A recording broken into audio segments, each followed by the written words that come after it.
Charlábamos temprano con respecto, Gaby, a lo que fue el partido de Estudiantes con Boca, donde el jugador altamirano a los 27 minutos tuvo una convulsión, Sí. obviamente que fue atendido, y charlábamos hace rato fuera del aire, o también en el programa, de si estuvo o no aplicado el protocolo. Nosotros no tenemos conocimiento, Gaby. Totalmente, sí, por eso está bueno charlar con alguien que por ahí está un poco más en el tema. Pero sí, fue un partido que se suspendió a los 27 minutos, con que por ahí los hinchas que estaban en la cancha no sabían bien qué pasaba. También se habló de que tardó mucho la ambulancia y demás, así que bueno, vamos a charlar un poco sobre eso. Bien, entonces, señoras y señores, en este día lunes 18 de marzo del 2024 vamos a presentar al doctor Gustavo Marrone, que es el director del Hospital Sommer, aquí en Radio Tilra, en La Revancha, para hablar un poco de, obviamente, ante lo que ocurrió ayer, qué recaudos hay que tener en cuenta, que obviamente él observó y también nos puede describir de hoy, obviamente, que es especialista él como médico, ¿no? Gustavo Marrone, ¿cómo estás? Buenas noches, te habla Martín Olivera junto a Iván Orsini y Gabriela Díaz aquí en el programa deportivo La Revancha por Radio Tilra. ¿Me escuchás? Perfectamente, buenas noches, ¿cómo están? Un saludo para ustedes y para toda su audiencia. Muchas gracias, Gustavo.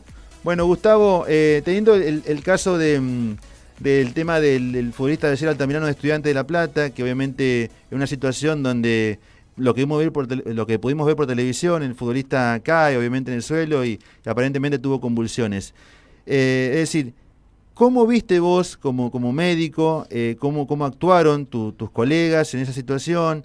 Y también, ¿qué es lo que uno, como obviamente también como común, como ciudadano, que puede ocurrir un evento cuando vamos caminando por el centro acá de Rodríguez o en cualquier lugar, ante un evento como es ver una persona que está convulsionando? ¿Qué hay que hacer? Bueno, las convulsiones tienen diferentes etiologías, diferentes orígenes en una persona, en un ser humano. Nosotros deberíamos focalizar la información que vamos a proporcionar en este caso en las convulsiones que se producen por un traumatismo de cráneo, quiero decir. ¿Por qué digo esto? Porque en el caso del jugador de Estudiantes en el partido de anoche frente a Boca, sucedió algo que pasó desapercibido, que se pudo conocer luego en algunos medios a través del análisis de las fases previas al momento donde el jugador cae y empieza a hacer convulsiones tónico-clónicas. Sucede 3 minutos antes del evento de las convulsiones, que tiene un choque involuntario, una rodada con el jugador Lema, que es uno de los defensores de Boca, y se produce ahí un traumatismo absolutamente involuntario contra la rodilla, la cabeza del jugador de Estudiantes con la rodilla del jugador Lema de Boca. Esto sucede 3 minutos antes de la convulsión, por lo cual es perfectamente atribuible, se observa un nexo muy importante entre el traumatismo que se produce antes de la convulsión, que pasa absolutamente inadvertido, y el hecho convulsivo, el hecho neurológico, que antes de pensar cualquier otro origen, debe descartarse ese traumatismo previo que sucede 3 minutos antes de la convulsión.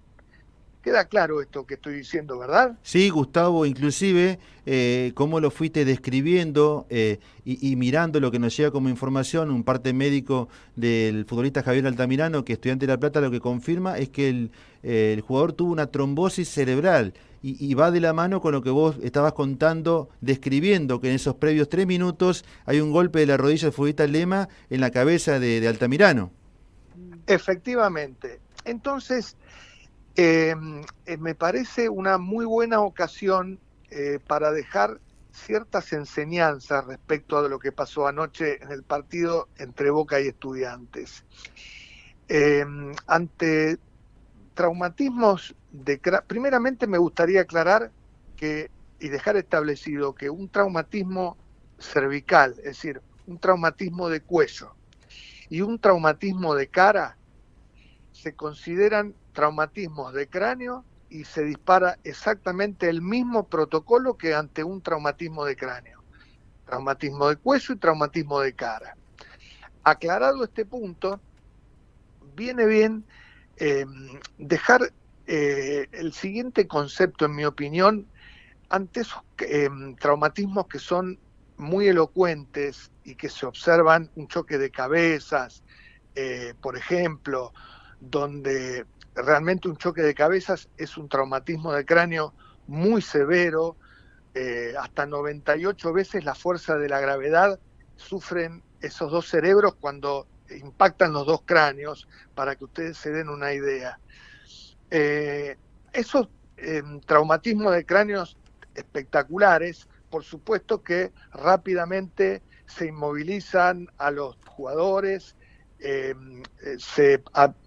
inmediatamente se dispara el protocolo de contusión y de conmoción cerebral, del cual, si tenemos tiempo, podemos charlar un poquito también, pero me gustaría dejar establecido como enseñanza qué pasa en los casos donde se producen traumatismos de cráneo leves que pasan desapercibidos, como por ejemplo el del jugador de Estudiante de anoche, y que inclusive el propio jugador subestima ese traumatismo de cráneo, esa conmoción, o directamente la oculta para no salir de la cancha. Es decir, es una reacción innata de muchos jugadores subestimar u ocultar pequeños traumatismos de cráneos que, como sucedió anoche, pueden desencadenar exactamente ese episodio de convulsiones tónico-clónicas. Como enseñanza, lo que hay que decir es que no hay que subestimar, no hay que ocultar esos pequeños, que para el jugador son traumatismos de cráneos leves, sino que el jugador tiene que agarrar, dar alarma de esto, solicitar al médico del equipo, solicitar todo el cuerpo médico que está en cancha, y ese traumatismo de cráneo, por más que haya sido leve, tiene que ser tratado y contenido igual que un traumatismo grave. Igual, el SCAT-5 es el protocolo que se dispara, el SCAT-5 y el SCAT-6, que son pasos que se siguen previo a la inmovilización. No se olviden de que lo que primero que hay que hacer es inmovilizar cuello y cabeza con tabla rígida, boca arriba, con los bastones laterales, y esa inmovilización del cuello hasta que verdaderamente uno no tiene la seguridad de que no hay síntomas de alarma, no tiene que ser retirado. Muchas veces debe ser retirado inclusive en el hospital, el collar cervical y la tabla rígida. Pero bueno, no me quiero ir mucho por las nubes, porque es un tema apasionante que da para hablar un montón. No sé si voy bien en lo que estoy diciendo. ¿Ustedes qué opinan, no? No, está perfecto, Gustavo. En esto que vos decís boca arriba, ayer obviamente lo que no pudimos ver, porque seguramente vos como decís lo del protocolo, como obviamente especialista en la materia, decís obviamente que la persona, porque esto puede ocurrir en un partido de fútbol, se juntan la muchachada a jugar, las chicas, los chicos a la noche o de tarde en alguna canchita acá del Centro Rodríguez o en la barriada, y puede haber un golpe, un traumatismo. Entonces obviamente hasta que llegue el médico, una ambulancia, una distancia de 4 kilómetros, ¿qué hay que hacer, Gustavo? Bueno, lo primero que hay que hacer es lo que decíamos, inmovilizar a la persona. Por supuesto que si se trata de un partido de cualquier deporte en una institución deportiva, la institución tiene la obligación de tener la tabla rígida y el collar cervical para fijar la columna. Eso es de rigor hoy prácticamente en todos los clubes, en todas las entidades deportivas. Esto es necesario de que tengan estos elementos que son de primerísima necesidad. Y tiene que haber realmente es necesario informar, porque ustedes saben quién es el primero que puede llegar a inmovilizar esa lesión, esa presunta lesión cervical o ese traumatismo de cráneo. Es el referee.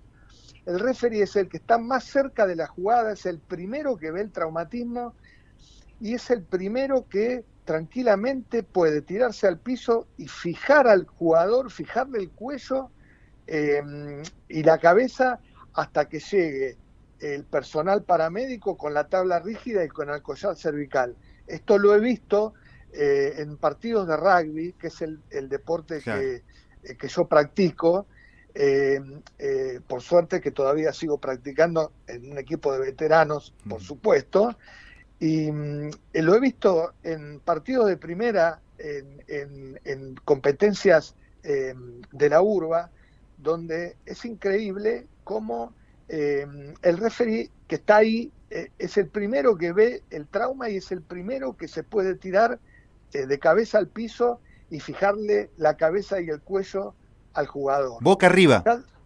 Boca arriba, Boca siempre arriba. siempre boca arriba, siempre siguiendo todo el protocolo para introducir la tabla rígida por debajo. Hay que levantar al jugador, poner la tabla rígida, volverlo ¿Y si la persona convulsiona, Gustavo?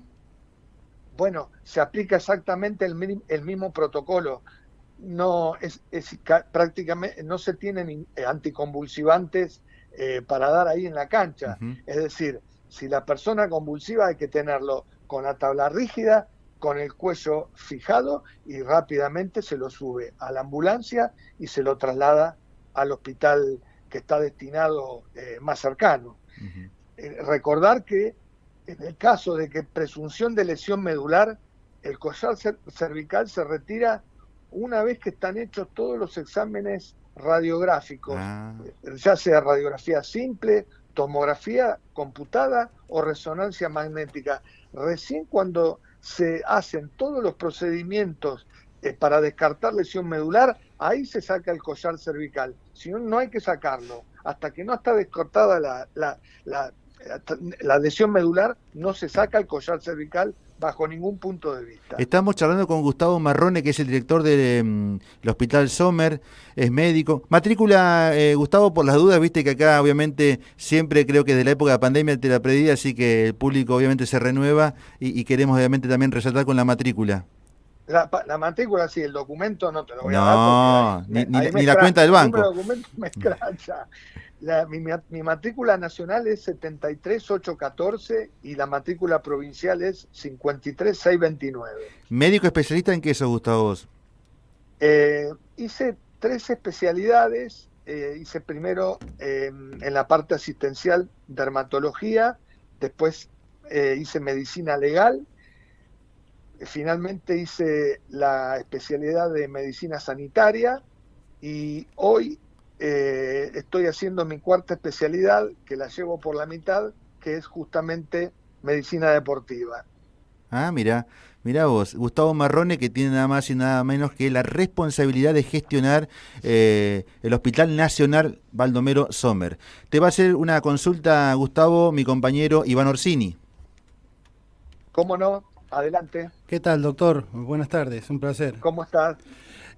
Bueno, mi pregunta viene por el lado, estuve escuchando atentamente y le decía a mi compañero que siempre cuando alguien tiene conmociones, se pone boca arriba, es claro que el collar ortopédico y todo eso es necesario, pero a mí me tocó vivir una situación en una cancha de fútbol y quiero saber, a ver qué me dice, si estaba bien o mal. El muchacho tenía epilepsia y nadie sabía que tenía epilepsia y empezó a conmocionar y a largar espuma por la boca. Yo tuve unos pequeños cursos porque fui brigadista y lo que me recomendaban era ponerlo de costado porque hacen mucha fuerza y se pueden golpear, y de costado para que no se ahoguen. Por eso me llamó la atención que siempre tiene que estar boca arriba, o en ese caso es distinto con un epiléxico. Claro, lo que pasa es que en el caso de una epilepsia donde la persona empieza a sacar secreciones por la vía respiratoria, ahí hay que ponerlo de costado para que no se ahogue, o sea, para que no se aspire. Claro. Ahí lo que cobra valor en ese tipo de situación y que hay que priorizar es liberar la vía aérea de esas secreciones que está alargando, que es esa espuma que usted describe, para que no se aspire y no se asfixie y no se muera por una asfixia, ¿no es cierto? Ahí se prioriza la vía respiratoria. No sé si está claro cómo lo digo. Sí, yo lo pregunto, pues llevándolo al caso del jugador de Estudiantes, ayer cuando pasa esto, los compañeros que estaban al lado, está bien, no convulsionó de esta manera, pero no sabían cómo actuar y puede ser que en vez de algo cervical o cerebral pudo haber sido un ataque de epilepsia o alguna cosa y no lo sabían, o algo parecido, y la forma de actuar también, creo, en el primer instante el que lo atiende también se asusta y no sabe cómo actuar. Bueno, pero eso a lo mejor es lo más fácil de poder revertir, porque no cuesta nada instruir a los jugadores de cuáles son las medidas más elementales ante estos cuadros que se presentan no tan frecuentemente, pero que son posibles de que se produzcan, porque son temas muy elementales que hacer en el momento, y por eso citaba lo de los referees, que saben exactamente qué es lo que tienen que hacer en el momento que ven el impacto, el trauma. Los jugadores también lo pueden aprender tranquilamente, lo que hay que hacer es enseñárselos. Esto es una opinión personal, por supuesto, pero la verdad que no cuesta nada.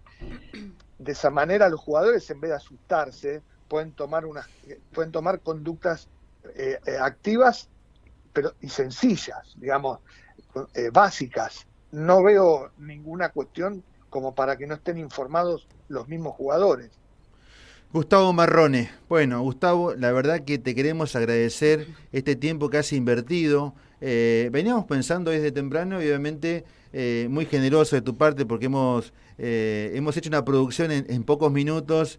Te conocemos desde la época de la pandemia, siempre muy generoso a la hora de comunicarle a la comunidad estas cuestiones, obviamente para prevenir o también para cómo actuar, obviamente en los primeros auxilios, y qué mejor de parte de un especialista en lo que es la medicina, en el caso tuyo, y que muy bien lo comunicás. Así que lo que no te he preguntado es, ¿de qué equipo sos hincha?